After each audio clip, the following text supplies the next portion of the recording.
All right. I feel like I need to talk really quiet in a spa voice after that music. Like, are you relaxed, Doyle? Do you feel ready for this? Could you just hit right there, just with a little pressure? Right, like let me light some incense and let's get ready for this thing.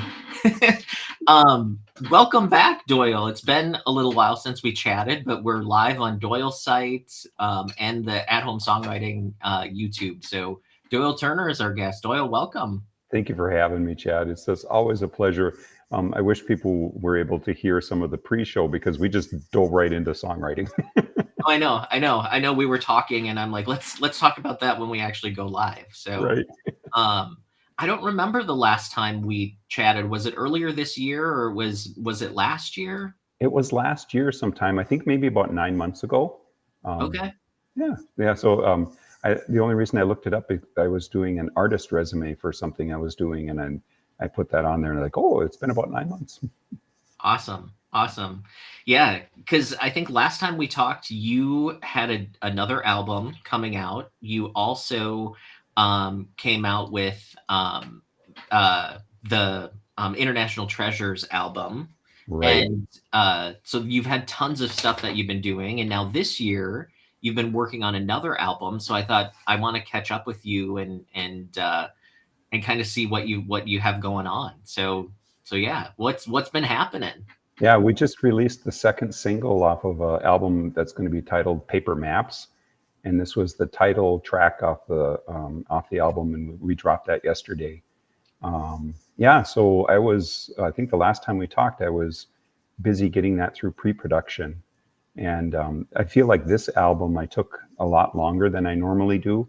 The first EP I did took us 18 months, and we just were so painstaking about it. And not that it was painful, but that it was just we were very, very precise about how we adjusted it and what we wanted, and it turned out beautifully. And then this time, I wanted some of that back, and so I went through this process pretty slowly.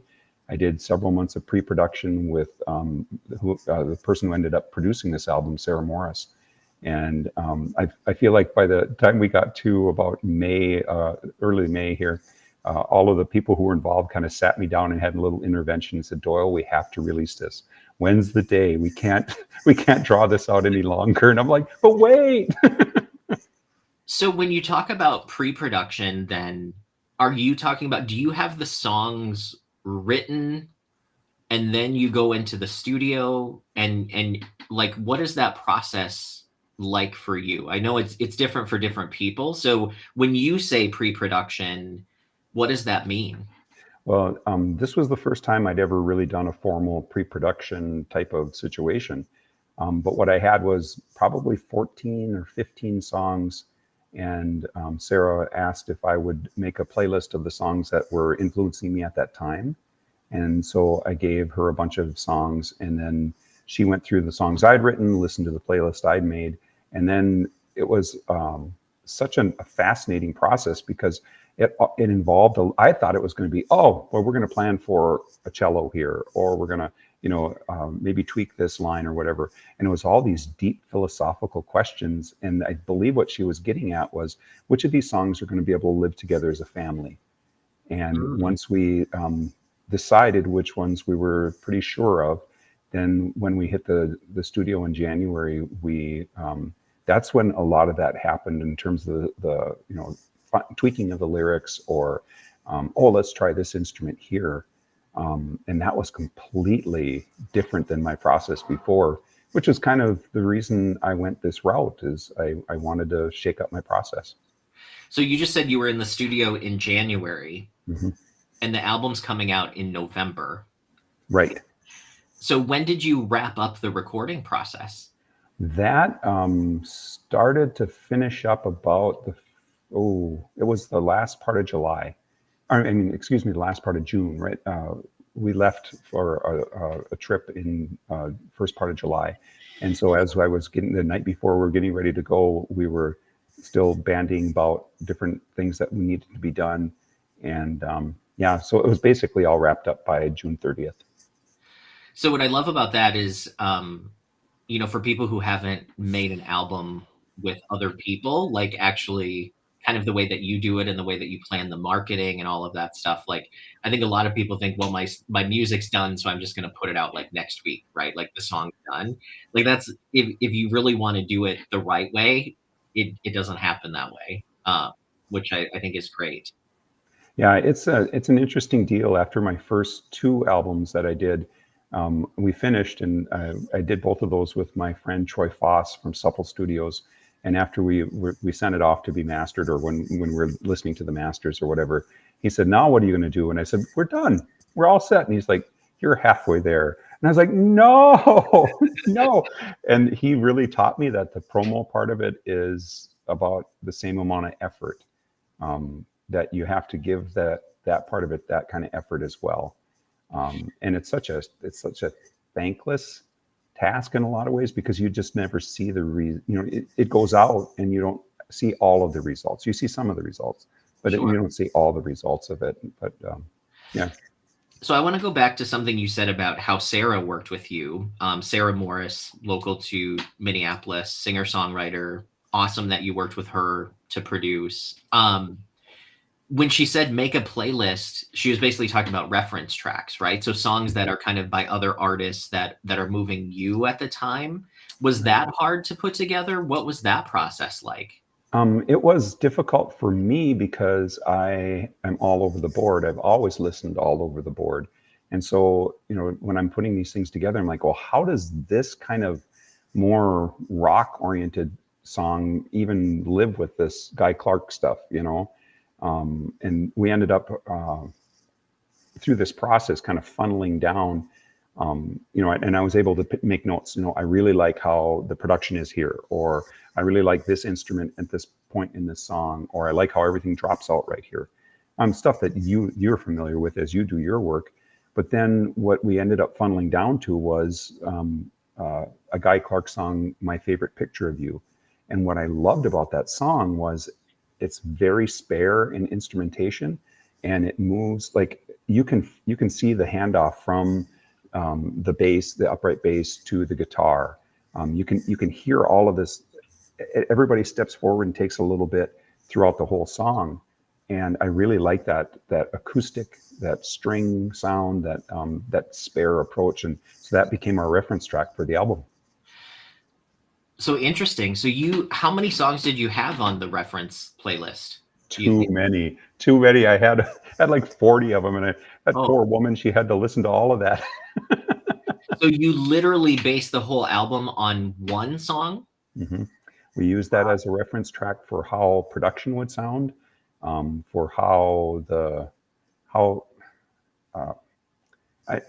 lyrically. There's something in Guy Clark's lyrics and the way they're delivered that, especially in that song, that I wanted the lyrics to be forefront. I wanted any kind of poetry I can summon in what I write to be kind of forward in the whole thing.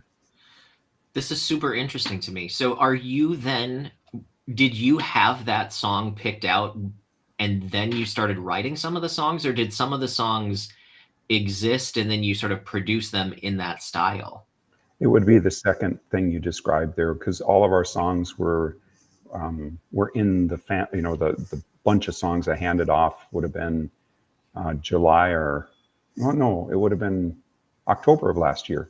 That's when I handed all that stuff off. No, I was working on some of it earlier with her in the summer too, but all of those songs just went shooting at her. And then the reference track, we decided 2 or 3 weeks before we went into the studio, and that really did, because then I could send it to my people playing instruments and say, here's what we're kind of shooting for. And it was so funny because I had a really well-respected producer take a listen to 3 tracks when we started the mixing stage, and we asked him to comment on how is this sounding. Are we heading the right way? And the one song he said in his notes, we didn't give him any information. He said, "This sounds like Guy Clark." And Sarah and I are like, yes. Success. Paul Beckerman, hey Paul. Hi, Paul. Has a question. How did the reference track impact your actual recording process? That's a great question. Um, I think that having that in the musicians' ears really affected how they performed that. This was the first time I've ever recorded where I didn't play guitar. And Mm. that was really awkward for me. But the guitarist came in and took some of the things that different licks and riffs that I had, provided. And I even did videotape of, my fingers moving. So he would, kind of a shortcut for him. And he said, oh, you know what you did is great, but we're just going to take a section of it and we're going to pull that out. And that's going to be the lick that is kind of the signature lick for that song. And so it was that Guy Clark reference track is really spare. And so Dan Schwartz is the fellow who played the guitar, and he just pulled stuff out of what I gave him and then came up with stuff that fit more at the ends of phrases, or was more of a driving rhythm. And then a section of what I gave him as he kind of I don't want to say arranged it, but he had an approach that matched the sound of that song. So you said awkward as a way to describe having someone else play. Did that feel a little bit like giving up the reins? If you're used to being your own accompaniment, like how did that feel for you? It was really difficult leading up to the days in the studio. And once we started tracking we tracked all the instruments simultaneously as much as we could. And then I sang a scratch track. And as we started, Dan would say, oh, here's what you'd had, but I was thinking maybe this should be a 3/4 time thing. And I was like, what?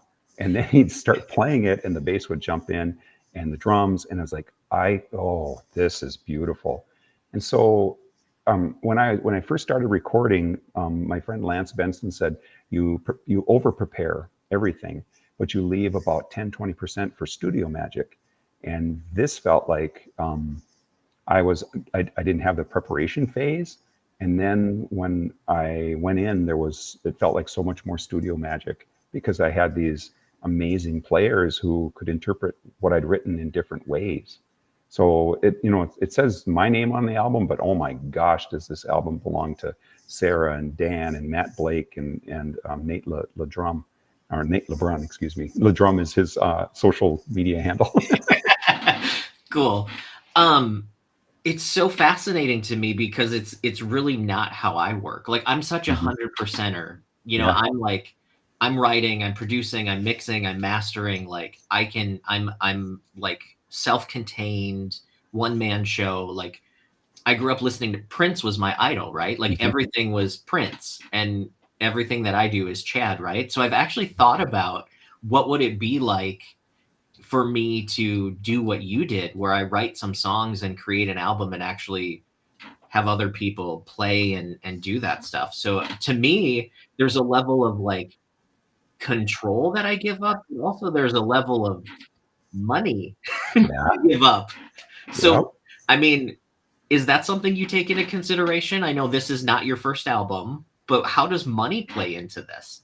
Oh my gosh, money is such a huge deal because I was the lucky recipient of a state of arts board grant, and so I had a portion of that grant to be able to do this album, Awesome. which was awesome. But this was expensive stuff, and you know it because you're a do-it-yourselfer person who saves all of this money, and I can't do all of the skills you've got.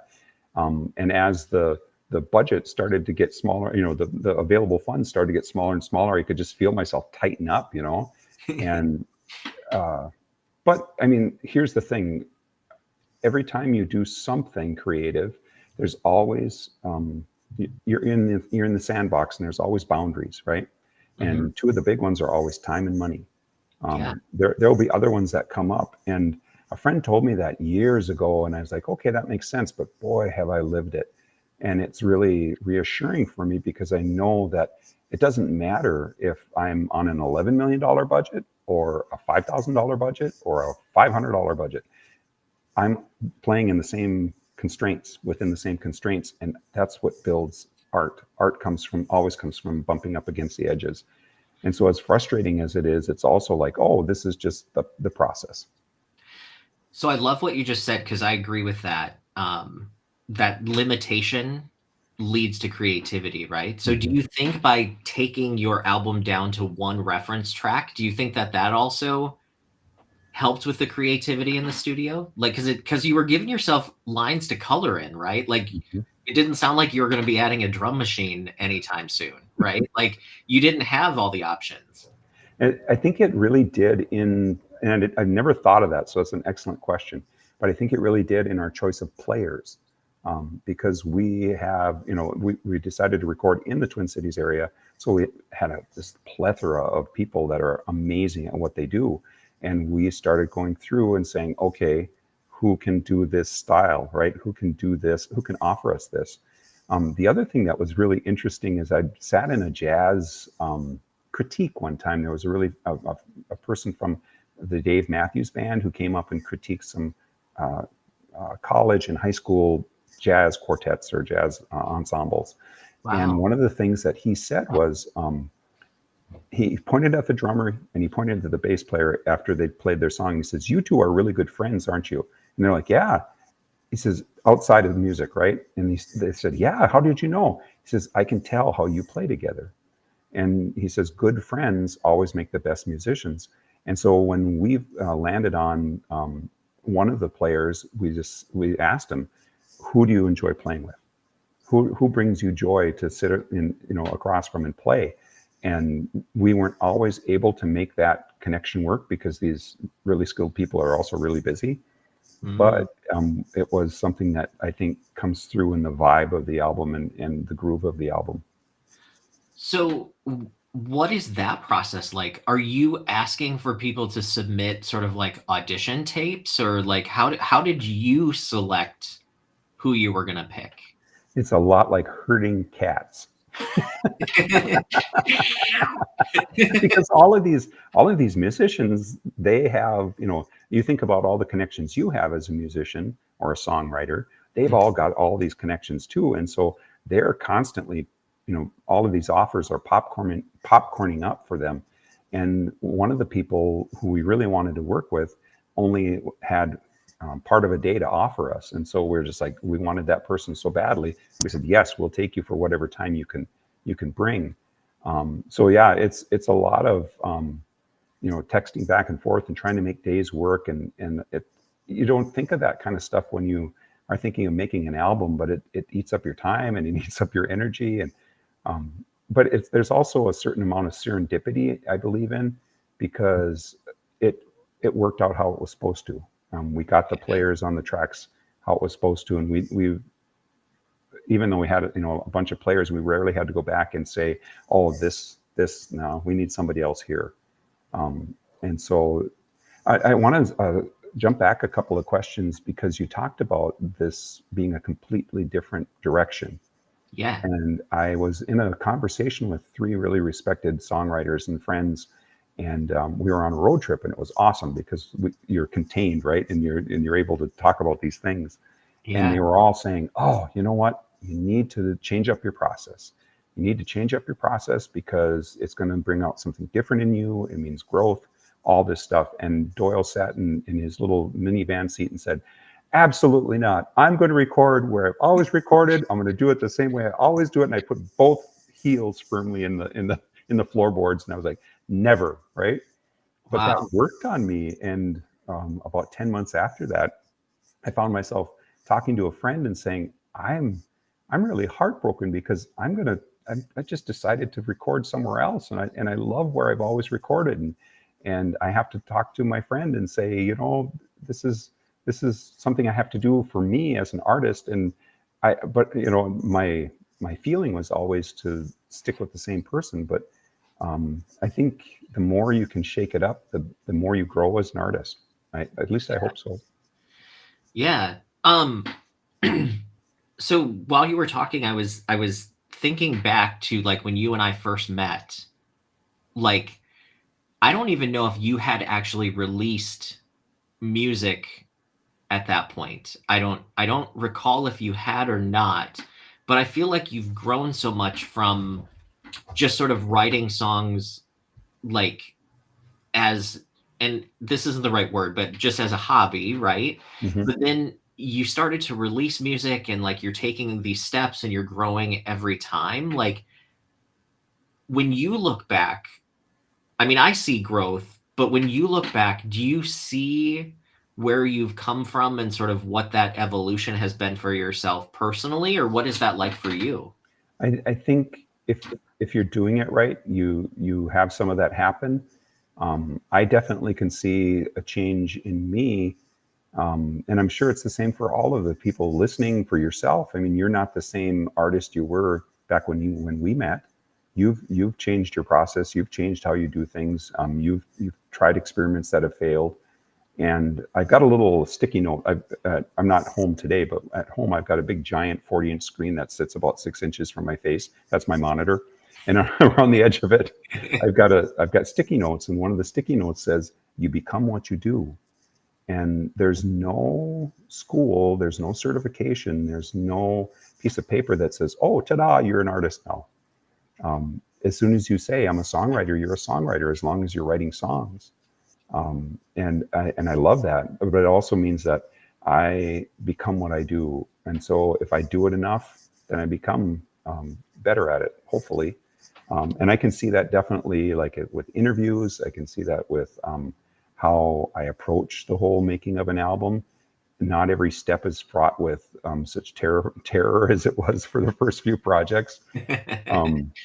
You just When you're writing the check or like sending the, hitting submit on the payment, that's is that the scary part? Oh, it's more the risks that you take by opening yourself up in the studio, and Mm. especially with people you haven't worked before with.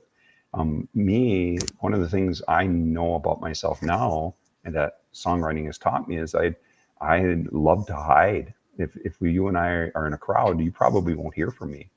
Um, Mm. and I don't know why, but that's how I am. And so it's to just say that I'm going to release this album and I'm going to support it with these shows. That's a completely new thing for me. And I will tell you, I'm a teacher by day, and one of the things about teaching is you get paid by years of experience and education, right? And so when you hit the top of that scale, it's like, oh, there's no more incentive to there's no more hills to climb, right? In some ways. And so music came at a beautiful time for me, at least in the form I'm doing it now, where I'm like, oh, you'll never finish music. You're never going to get to the top of the hill on that one. Yeah, yeah. Well, it's always changing, right? Like Mhm. even if you have what people would consider traditional success, like there's always something else. Um, so what's your favorite part of the album making process? It's always the writing. The writing is 100% my favorite part. And I am reluctant sometimes to bring songs into a studio or to bring them farther than they are, just because I hold them close, or I really love them in how they, it's not right to fall in love with your stuff because you make poor choices then. But it's always the writing. It's always the writing. Paul has another question. This is a great question too. What was it like selecting songs for your album? And I'm assuming you left some out. Like what? That's got to be tough. Very tough. And I bet I'd love to hear Paul's answer to this, because I know he's either finishing or just completed I think it's the fourth album for the Sundogs. And so I would love to hear what his answer was on that. But for me, there were, I think, two or three that I really, really hoped that would make it onto the album, and they didn't. And I thought, okay, it's just not this time. And that's a lesson I learned from Ted Heineshevitz. He's got such encyclopedic uh, background knowledge in music that he's like, oh, well, the Replacements, they recorded this song on this album, and then they tried recording a different, on these other previous albums, and it's just not its time. And eventually it made it onto an album. And so that idea of there's always more helps with that, because I'm like, oh, this is an orphan from this album, but it doesn't mean it won't go somewhere in the future. And don't you think you could always release it as a single or something too? Like if maybe there's a special time for it to come out, and stuff like that too. Are you a believer in that serendipity, that everything happens when it's supposed to? Because that's what I've been Yep. told when I run up against a roadblock or a certain song won't be able to make it wherever. And people have told me, well, it's just not its time, and it'll find its time. Do you believe in that? Totally. And I think about that when I sometimes find myself getting frustrated where things don't work out the way that I necessarily want them to. I think about, like, I mean, this is kind of a morbid way to think about it, but think about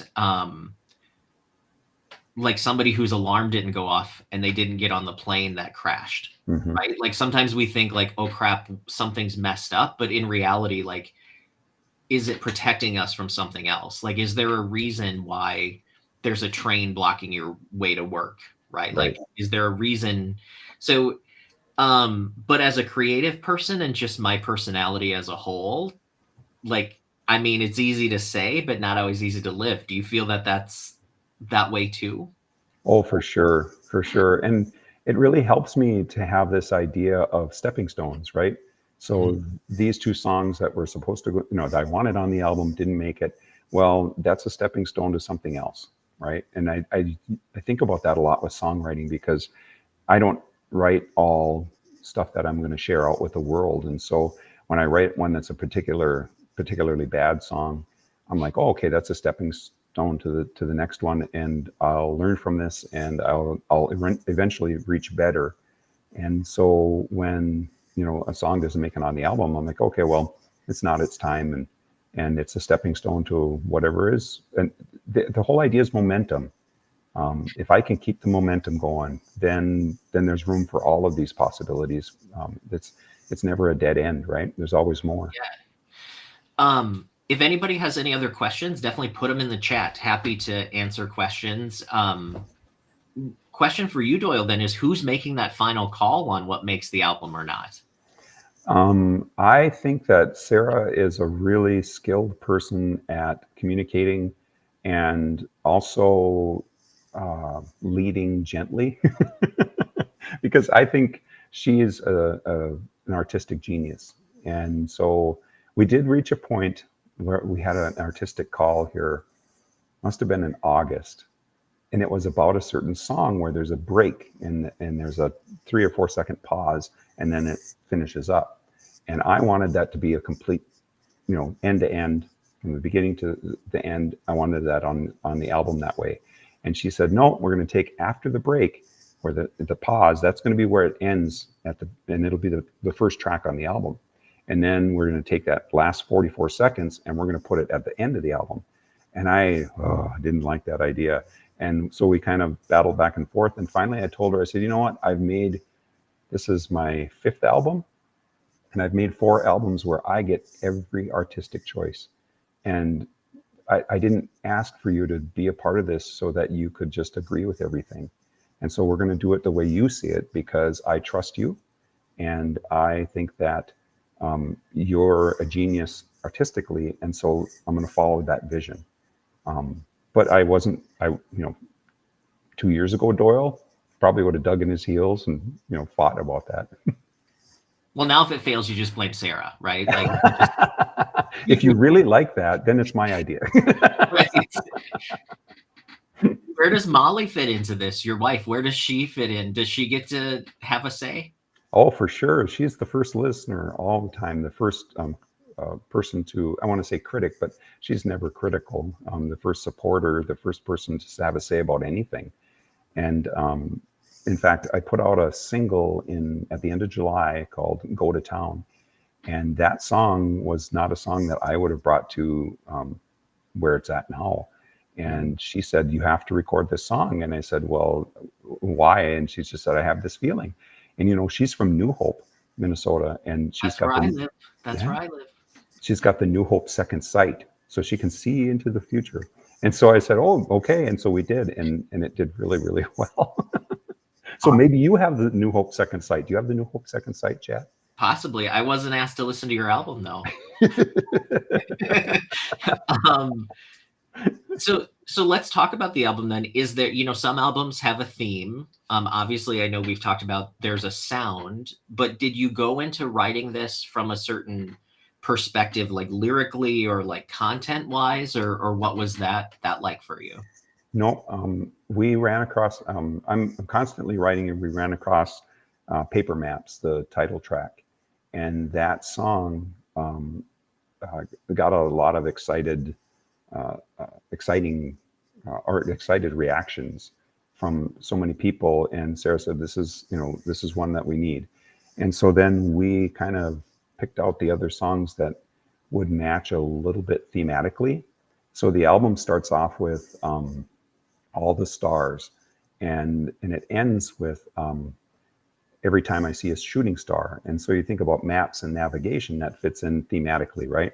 So it starts and ends with stars, which are used for navigation. And then the paper maps thing is all of the things that happen to you in a lifetime, right? The things that you love, the things that you lose, all of those things are like an emotional map. And I'm an emotional writer, and so it seemed like it fit really, really well. So tell me about Paper Maps then.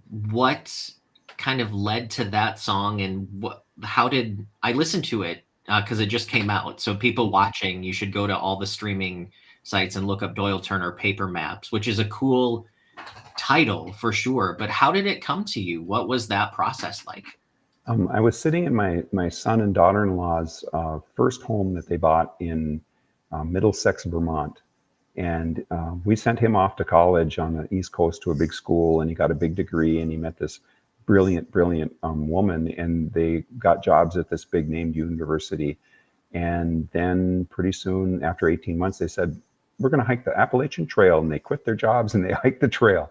And so then, to have them come back to buy a house, and then I'm sitting in this house alone, and all over the walls are these maps of places they've been, places that they, peaks that they want to hike.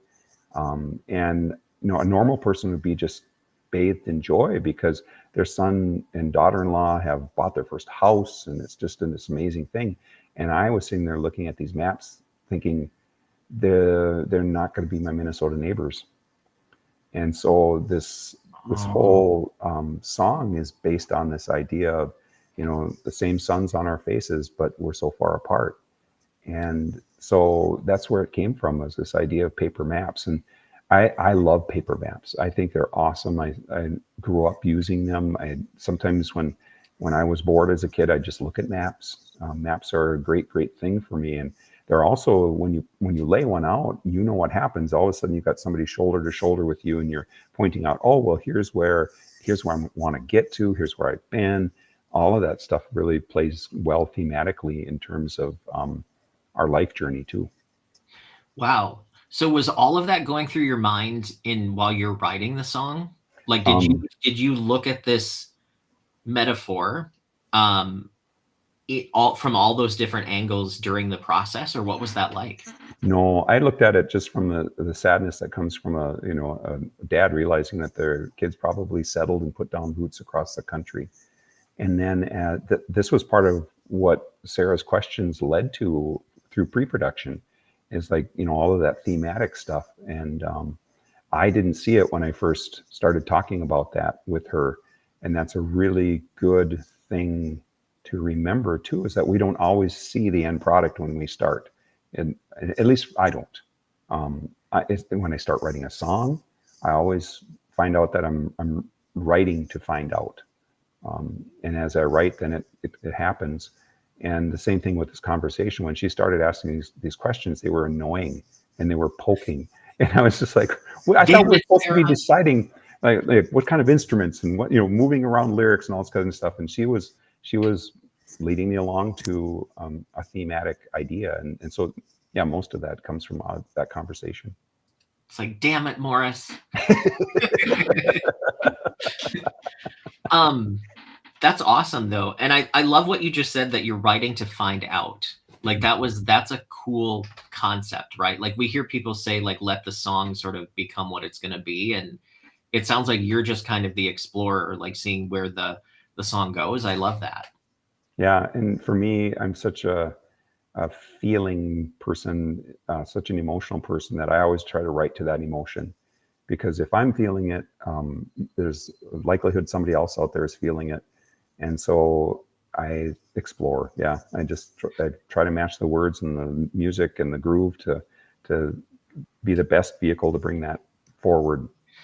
So yeah, so let's go a little deep into process or craft then. So what you just said, you try to write to an emotion. I talk about that a lot, where it's about all of the different elements working together. How do you personally, how do you approach that? Like when you say, I want to write, you said this song you want to write about sadness or the sadness a father feels because, the kids are kind of doing something that you didn't necessarily expect or suspect. And like, it sounds like they're doing awesome, like following their dreams of doing what they love, but that's not always easy. So you're coming from this sadness. How do you turn that sadness into a song?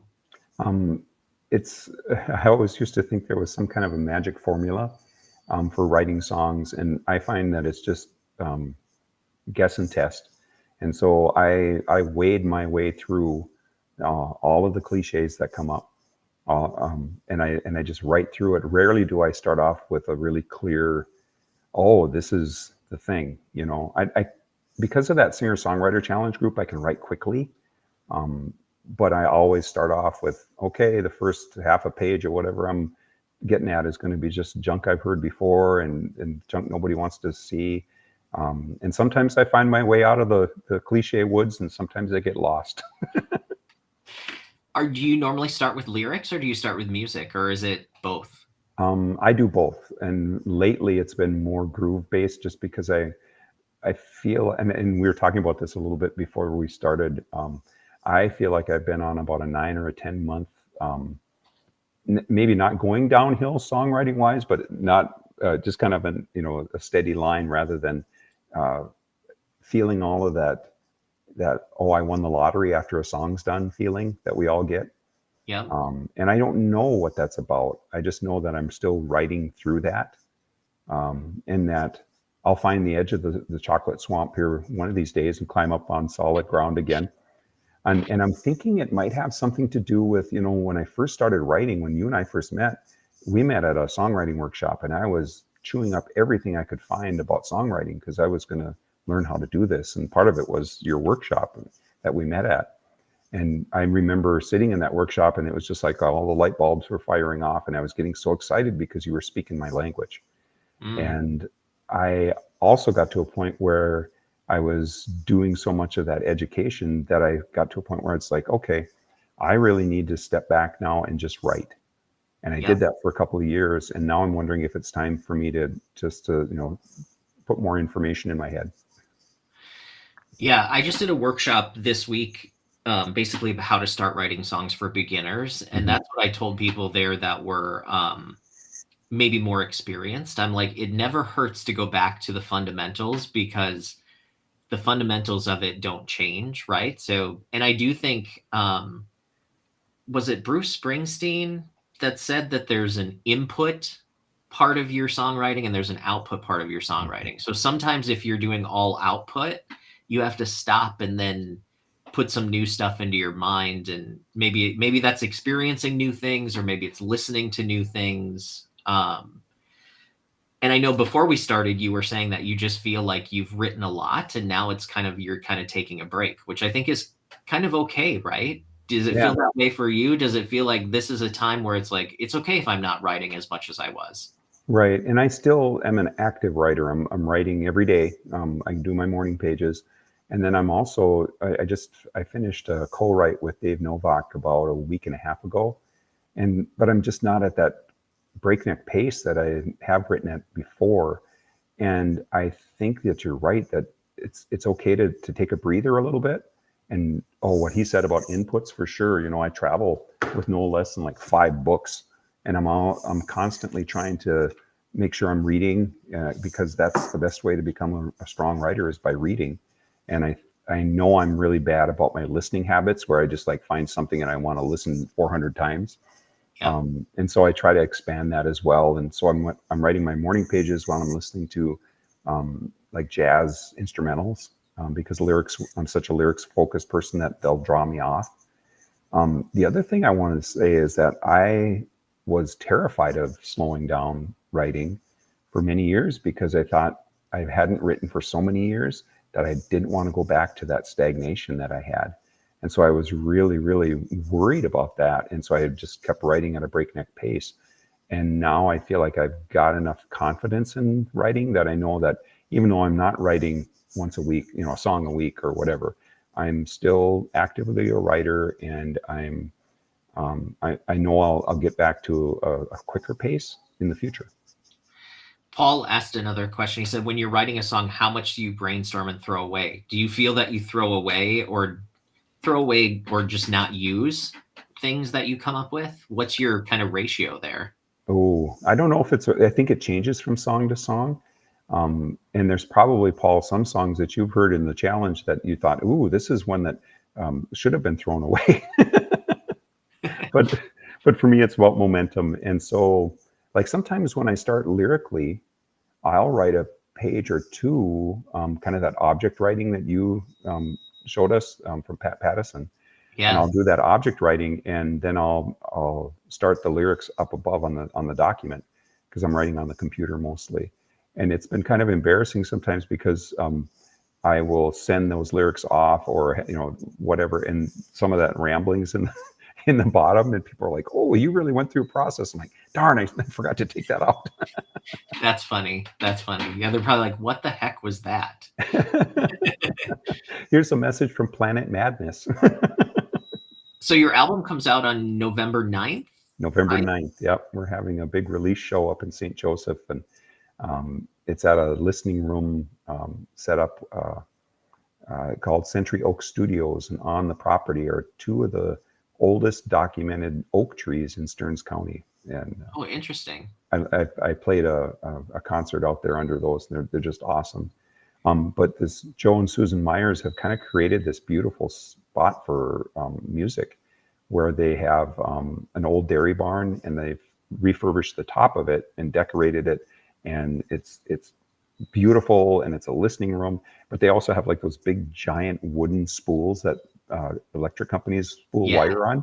Yeah. And so you can sit around a couple of those in the back, and so it's not hoity-toity at all. It's very accessible, but it's also a beautiful space, and the sound is awesome. And so we're really excited to present that, even though it's not in Minneapolis proper. It's a little bit of a journey for people to hear paper maps. There you go. You should send out paper maps as invitations. That would be a cool marketing thing. I sent them out. Yep. Awesome. And I color printed two sides, and I didn't get a full, accordion fold, but I sent out these nice invitations, and they had a QR code for the ticket link and all that kind of stuff. And yeah. I know it's a listening room. Are you playing live, or is it more of a playing through the album? Oh, we're going to play live, and I think 3 of the musicians that were on the album will be there performing. So you'll get to hear Dan Schwartz, and you get to hear Matt Blake, and you get to hear Jordan Carlson. And Sarah's going to come and sing, and it's just going to be a big old party. And then we've got Haley Rydell from the cities here, who will open up the show for us. Haley's been on the channel too. This is my producer, Jake. Hey, Jake. What a sweet dog. I think he's like, it's about time to wrap up. I'm home alone with the dogs this weekend. So Josh is in Seattle, so it's just me and the boys. So I've done 2 workshops in a row. They're getting to the point where they're like, it's time. Yeah, we need a little time. Well, Doyle, this has been awesome to talk. So people can find you. What are your socials and all of that? The best place is doyleturner.com. You can go there and check out the links to all of this stuff. And I'm also on Instagram with Doyle Turner Music, and I'm also on Facebook with Doyle Turner Music, and yeah, all over the place, and try to cover all the bases.